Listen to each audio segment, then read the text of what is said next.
Hi అండి, welcome to phases kitchen. ఈరోజు వీడియోలో రోజ్ లస్సీ ఏ విధంగా తయారు చేయాలో మీకు చూపించిపోతున్నాను. ఈ సమ్మర్లో చల్లగా రోజ్ ఫ్లేవర్తో 2 నిమిషాల్లో రోజ్ లస్సీని ఎంతో ఈజీగా టేస్టీగా తయారు చేసుకోవచ్చండి. ఈ రోజ్ లస్సీని అతి తక్కువ ఇంగ్రీడియంట్స్తో ఇంట్లో ఉండే వస్తువులతోనే ఎంతో ఈజీగా తయారు చేసుకోవచ్చండి.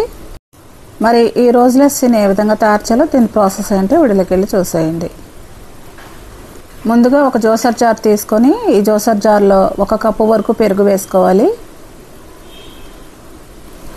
దీనిలో 2 టేబుల్ స్పూన్లు రోజ్ సిరప్ వేసుకోవాలి.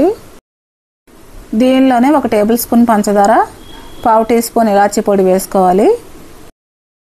ఇప్పుడు ఈ జ్యూసర్ జార్ మీద మూత పెట్టుకొని ఈ రోజ్ లస్సీని స్మూత్గా మిక్సీ పట్టుకోవాలి. ఇప్పుడు ఈ రోజ్ లస్సీని స్మూత్గా మిక్సీ పట్టుకున్న తర్వాత ఇప్పుడు దీని మీద మూత తీసి ఈ రోజ్ లస్సీని ఒక గ్లాస్లోకి సర్వ్ చేసుకోవడమేనండి.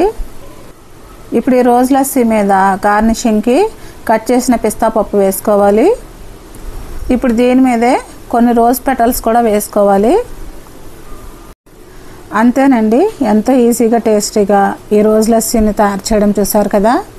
ఈ సమ్మర్లో చల్లగా ఈ రోజ్ లస్సీని తయారు చేసుకొని తీసుకుంటే మన హెల్త్కి ఎంతో మంచిదండి. మరి ఎంతో టేస్టీగా ఉండే ఈ రోజ్ లస్సీని మీరు కూడా ఇంట్లో ప్రిపేర్ చేసుకుని ఏ విధంగా వచ్చిందో నాకు కామెంట్ చేయండి. నా వీడియోస్ కనుక మీకు నచ్చినట్లయితే ఇప్పుడే సబ్స్క్రైబ్ చేసుకుని బెల్ ఐకాన్ ప్రెస్ చేయండి. మీ ఫ్రెండ్స్కి రిలేటివ్స్కి షేర్ చేయండి. Thanks for watching.